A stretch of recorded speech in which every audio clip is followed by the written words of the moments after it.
안녕하십니까. 지금부터 세상에서 가장 발칙한 성공법칙이라는 제목으로 여러분과 함께 공유하도록 하겠습니다. 오늘 봉대산 여기 가든에 나와서, 봉대산의 가장 아름다운 가든에 나와서 여러분과 함께 공유하겠습니다. 세상에서 가장 발칙한 성공법칙은 에릭 바크가 지은 책으로 최근에 인기 있는 내용입니다. 원제는 barking up the wrong tree인데 사냥개가 엉뚱한 나무에다 짓는다는 그런 의미를 가지고 있다고 합니다. 우리가 일반적으로 성공법칙이라고 믿어온 충고가 왜 대부분 틀렸는지 연구와 수치를 바탕으로 이야기를 해주고 있습니다. 아무쪼록 여러분 끝까지 경청하시고 구독과 좋아요 해주시면 감사하겠습니다. 이 경관이 엄청 좋아서 특별히 저는 여러 번 여기 올라오고 있습니다. 누군가의 뒤를 쫓는 게 얼마나 어리석은지 이 책에서 보여준다. 오늘날 성공이란 누구도 따라잡지 못할 나만이 갖고 있는 장점을 발휘하는 것이다. 이렇게 얘기합니다. 전교 1등이 사회 1등이 되기 어려운 이유는 무엇이겠습니까?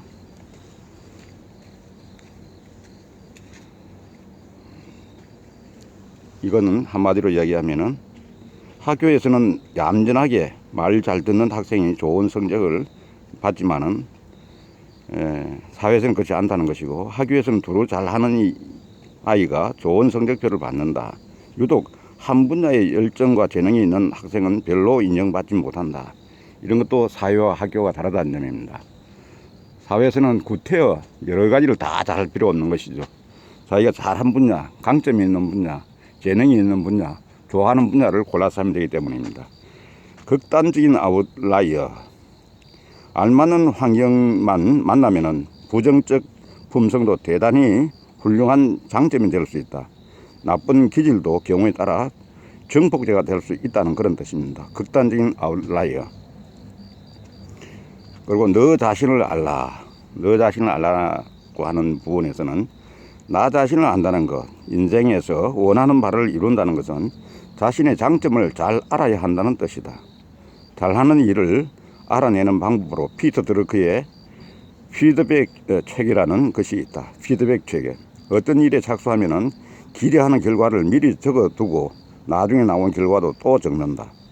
이런 일을 반복하다 보면은 자신이 잘하는 일과 못하는 일이 무엇인지 알게 된다. 본인이 잘하는 일에 더 많은 시간을 보내는 사람이 스트레스를 적게 받고 더 많이 웃으며 존중받는다고 느낀다. 이렇게 이야기합니다. 맞는 얘기입니다. 피터 드러크야말로 우리 경영의 대부라고 알려져 있는 분 아니겠습니까? 신뢰 부분에 가서는 세상에서 가장 불행한 나라 몰도바의 사람들이라고 그럽니다. 조직 범죄 집단에서의 신뢰와 협력에서는 카리브해를 호령하던 해적왕은 사실 아무도 죽이지 않았다고 하는 것입니다.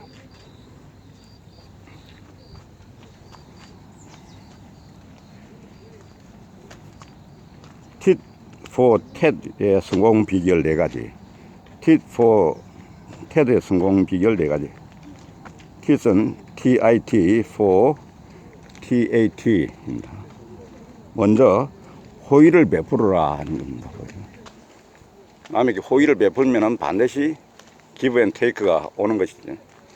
호의를 베푸는 게 매우 중요합니다. 남에게 꼭 물질적으로만이 아니라 기분적으로도 정서적으로도 호감이 가는 사람들이 또 호감을 받게 되는 것입니다.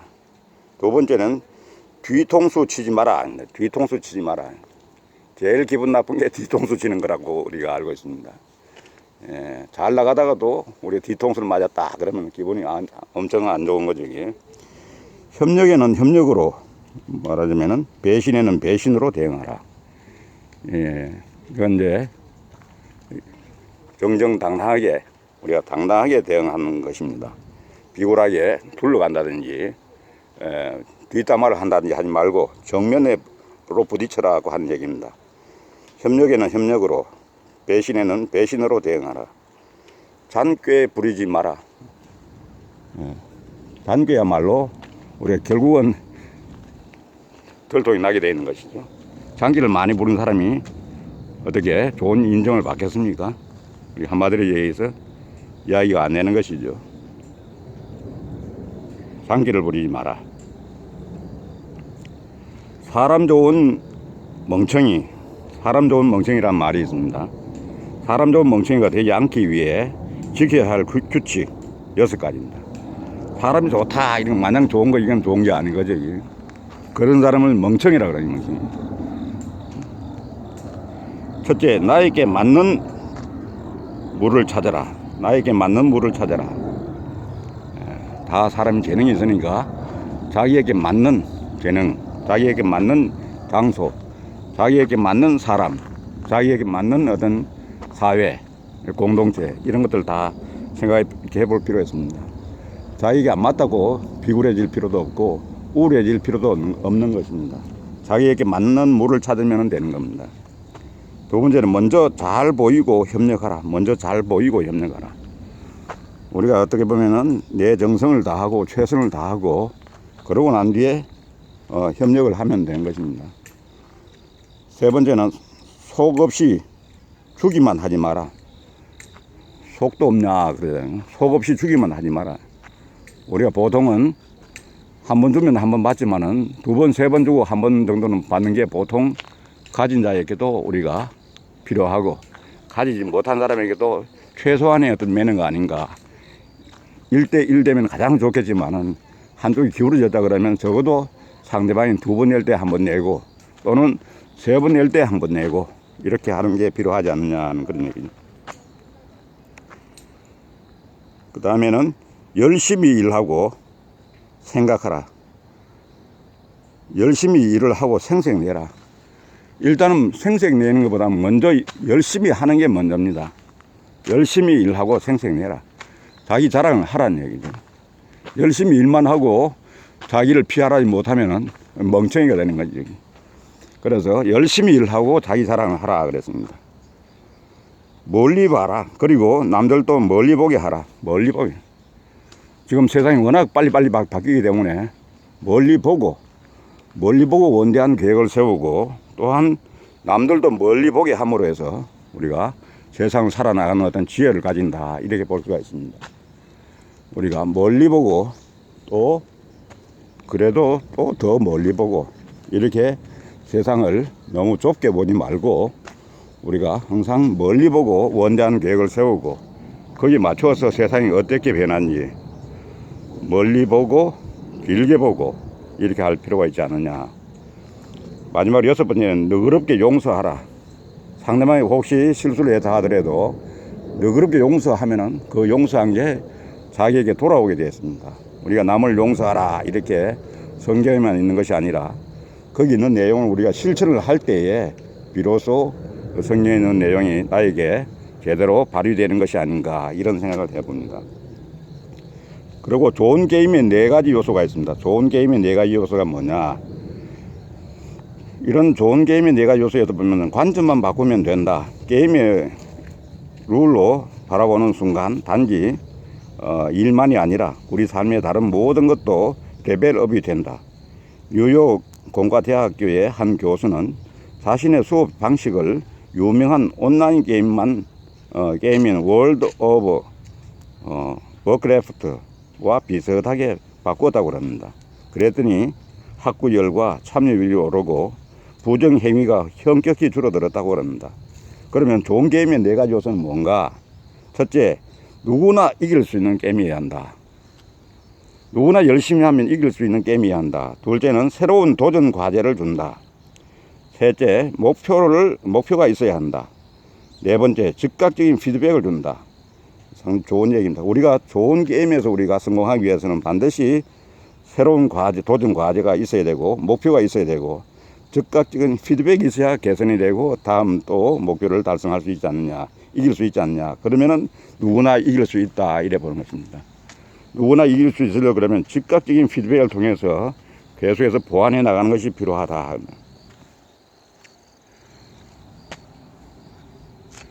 다음에는 웁이라는 게 있어요. 웁. WOOP. 웁은 뭐냐? 위시. 소원하기.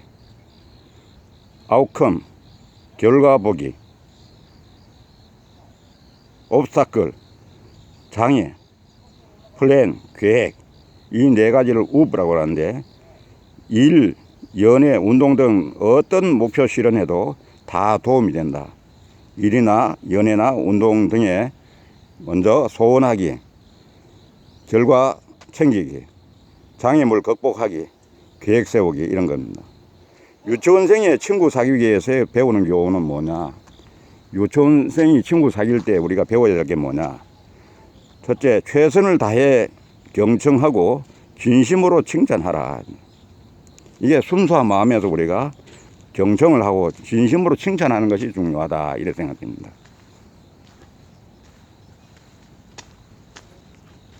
그런데 어른이 되면은 잘 경청을 안 하고 자기 얘기만 하다 보면은 이게 결국은 망가지는 거죠. 이게. 맛있는 간식이 있으면은 조건 없이 나누어 먹어라. 선생님 친구 사귈 때 이렇다고 하는 거죠. 이게 우리 어른들이 배워야 될 부분이다 하는 얘기입니다. 지금의 친구들에서부터 출발하라. 아무리 좋은 친구들을 구한다고 하더라도 새로 출발하는 것보다는 지금 친구들을 무시하고서는 안 된다 하는 거죠. 지금 친구들에서부터 시작을 하라. 출발을 하라. 마당발 친구와 친하게 지내라. 마당발 친구. 마당발에 이제 우리가 살아나가다 보면 그런 사람은 친하게 지내야 된다. 문자 한 통, 차 한 잔으로 인맥을 사라. 문자 한 통, 차 한 통도, 차 한 잔도 우리가 소홀히 다룰 것이 아니다 하는 거죠. 평소 닮고 싶어 했던 사람을 만나라. 멘토입니다. 멘토. 멘토를 잘 두는 것이 말하면은 우리가 인생에서 성공을 할 수 있다, 이런 얘기입니다. 참석만 하지 말고 사이좋게 지내라. 참석만 하지 말고 사이좋게 지내라. 가급적이면은 참석해서 그냥 먹고만 오는 게 아니라 거기에 사이좋게 지내고 어울리고 협력하고 이렇게 역할을 하는 것입니다. 내가 살아있다는 역할을 하는 것입니다. 그러면 자기 연민에 대해서 한번 알아볼까요? 셀프 컴패션. 신경과학 연구에 의하면 자기 연민이 늘어나면 타인에 대한 공감 능력이 늘어난다 했습니다. 행복감, 낙관주의, 개인의 적극적 유대감을 늘려준다고 합니다. 불안감, 우울감, 신경증적 완벽주의, 과거를 곱씹는 행동을 줄여준다고 이야기합니다. 그러면은 자기 연민은 어떤 건가? 자기 자신을 너그럽게 대할 것. 자기 자신에게 너무 혹독하게 대하는 사람들이 있습니다. 물론 남에게는 관대하고 자기에게는 엄격해야 된다, 이렇게 고전에 나와 있지만은 지금은 꼭 그렇게 할 필요가 없는 것이죠. 두 번째는 필요한 능력을 찾아 그 분야에 집중할 것. 사람이 다 잘할 수는 없는 거니까 자기에게 필요한 능력을 찾아서 거기에 집중을 하면 된다. 집중을 계속 했는데도 안 되면은 이게 내 능력 바뀐가 보다 해서 하다가 포기하고 또 자기에게 많은 일을 찾아가면 되는 것이죠. 매일의 작은 승리에 집중할 것. 매일매일 작은 승리를 우리가 맛볼 수 있어야 된다. 거기에 집중을 하다 보면은 큰 승리를 가져올 수 있는 우리가 계기를 만들 수가 있다, 이렇게 생각이 됩니다. 나 스스로를 속이지 말라. 나 스스로를 속이는 사람들이 있습니다. 자기 자신은 남은 다 속여도 자기는 자기 자신은 속일 수가 없는 겁니다. 자기 자신에게 진실하고 자기 자신에게 솔직하게 자기를 잘 이렇게 보담아주고 잘했으면 잘했다 칭찬하고 잘 못했으면은 격려해서 앞으로 더 잘 될 수 있도록 이렇게 하는 게 필요하다 하는 그런 생각을 하면서 오늘 아무쪼록 여기 세상에서 가장 발칙한 성공 법칙, 너 자신을 알라. 함으로 이 발칙한 게 아니고 우리가 남들이 다 하는 그런 방법으로 했을 때는 성공할 수 없다는 것이죠. 왜냐하면 남도 그렇게 하니까. 그러니까 오늘 특별하게 유별난 이런 성공 법칙을 우리가 너 자신을 알라고 하는 제목으로 해서 여러분과 함께 공유했습니다. 도움됐으면 구독과 좋아요 해주시기 바라겠습니다. 감사합니다.